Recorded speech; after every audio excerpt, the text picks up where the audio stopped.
What do you make of what Poles had to say right there? BS, total BS. And I'm not saying this about Ryan Poles directly.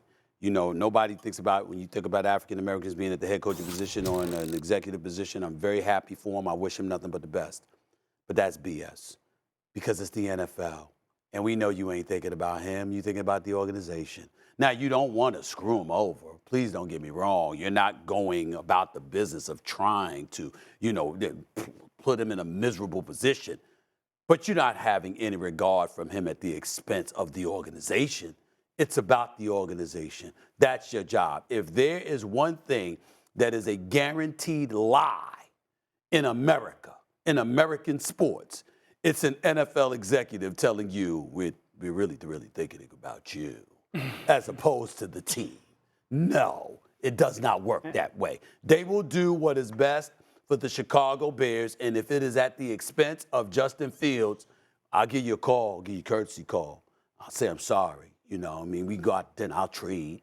You know, I say wish you and your family nothing but the best. But you're going to go where we need you to go that serves our best interest. That's the bottom line.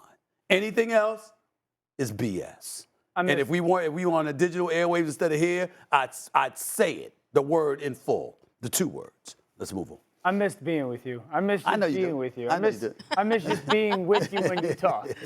I give you a call. You call. That's a call, yeah. I just miss you. You know what I'm saying? Treat you to dinner the whole bit. I can vouch for that. That's right. They do that, but they don't give a damn about no Justin Fields. Just wish I could talk like him. Let's go. Bears should draft a quarterback. It should be Jayden Daniels, not Caleb Williams. And this is not a knock on Caleb Williams. This is a plus or a laud on Jayden Daniels. If you watch all of these young men play, they all have a lot of positives. Jayden Daniels does three things that I think are the three most important, or three of the most important things at quarterback play right now with the NFL. Number one, he's got the best ball placement versus man coverage. I don't really care that you got all these stats and jacked up numbers versus easy throws or whatnot. Tight man coverage, when you throw the football, where is it? Placing the ball away from defenders. Number two, when you make explosive plays downfield throwing the football, what does it actually look like? You know, so often these coaches are so good in college football, you'll get guys wide open and your box score says 3 touchdowns for 70-plus yards. You didn't do anything. So he's got the best throws when it comes to that. And third, Stephen A., Kimberley Martin, I call it pocket peace.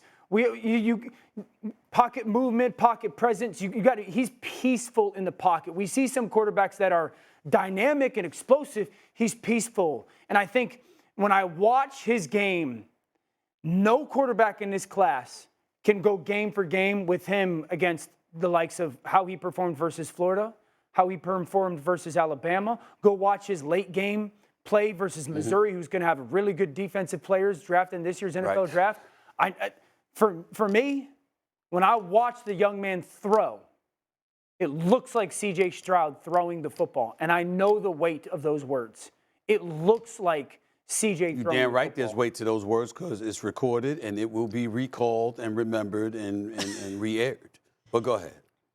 All right. Okay, so let me jump in finally here. So it doesn't matter whether it's Caleb, whether it's Drake May, whether it's Jayden. Here's the situation. Ryan Poles' job is on the line. Let's be clear. Because this is a career-defining decision that he has to make for himself in this organization. Stephen A., in fairness to Mr. Poles, I spoke to him here at the Combine. He is saying what he has to say. That you can love Justin Fields, the player, but also understand that, as Poles told me, there's a business side to this. It's about what I do today, tomorrow, and down the road. And this is a road they will travel. They will draft a quarterback today in the draft. But this is an organization that has not shown that it can take a quarterback with a high pick and develop him. So whoever it is, Dan, if it's Jayden, if it's Caleb, these guys, like, this is a organization that kept the head coach but fired the entire offensive staff essentially. What is the message there? And we're spending a lot of time talking about these prospects. We need to be talking about Justin Fields. This could be the best thing for Justin Fields, a guy that I think has so much more room to grow, but has shown that he can handle the weight of an organization, being given a very difficult situation to be in and still thriving the best that he can. So wherever he goes next, that we need to be talking more about the upside for Justin Fields Okay. in his next stop, because the Bears have to show that they can develop a quarterback finally. Oh, okay. I get where you're coming from. Refresh my memory, Kimberly. Who was the person that preceded Ryan Poles? What's his name again? Ryan Pace. Ryan Pace, right? Ryan Pace, right? Yeah. That's Yes. who Poles needs to be thinking about. You see, you need to be thinking about the person that passed up on Patrick Mahomes, that passed up on Deshaun Watson in the same draft, moved up to the number 2 slot, and passed up on both of them to draft Mitchell Trubisky. That is the number one reason. That's why. Did I got the name wrong? No, you're right. The name is No, right, no, right? no. You got the names right, but Right. Ryan Poles doesn't have to think about Ryan Pace.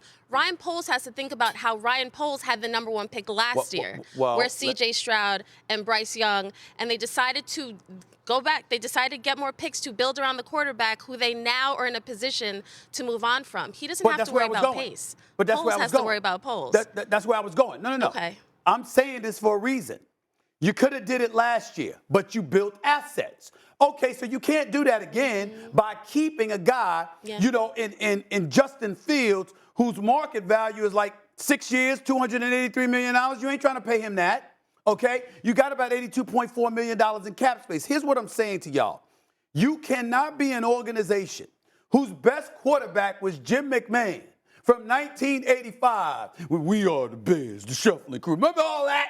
You understand what I'm saying? You cannot be an organization with that backdrop who's passed up on Deshaun Watson and Patrick Mahomes, but now I'm going to keep Justin Fields instead of selecting Caleb Williams or Jayden Daniels. You can't do it. Top wide receiver prospect Marvin Harrison Jr. has reportedly decided to opt out of participating in combine drills. Kimberly, what do you make of that decision?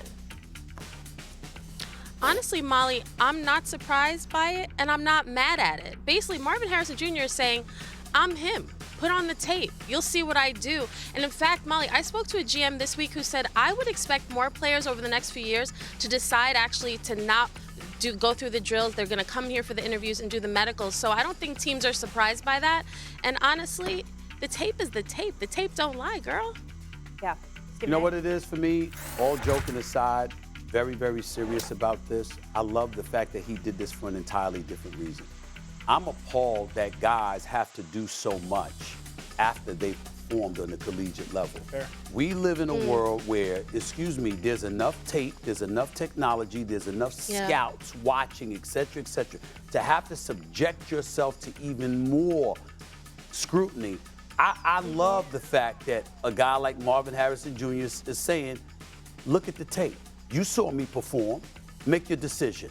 I believe that's what NFL executives should have to do. I hate the existence of the scouting, of the NFL combine. I really do. I always have. I never looked at it like that. Like, if you're a top 5 pick, at worst, he's going to be a top 5 pick at worst. So I never look like if you're a lock, think of it in that regard. There's a lot of people, Stephen A., who believe, and Kimberly knows this, that the combine should be strictly medical. Like, everyone should go there just medical, just interviews, and That's what I'm talking about. Yeah. I'm not talking about getting rid of it. It's totally eradicating it. I understand that part, making sure that you're healthy. Yeah. But there's enough tape, there's enough evaluators or whatever, especially with top talent, particularly those on national television. Now, you play in Division II, you play something else, and they don't see you, that's different. But those that are high profile, there's enough tape. They should not have to be subjected to it. They really shouldn't. Yeah. All right, I got a quick take for you, sticking in with the combine. Which prospect do you think is going to stand out?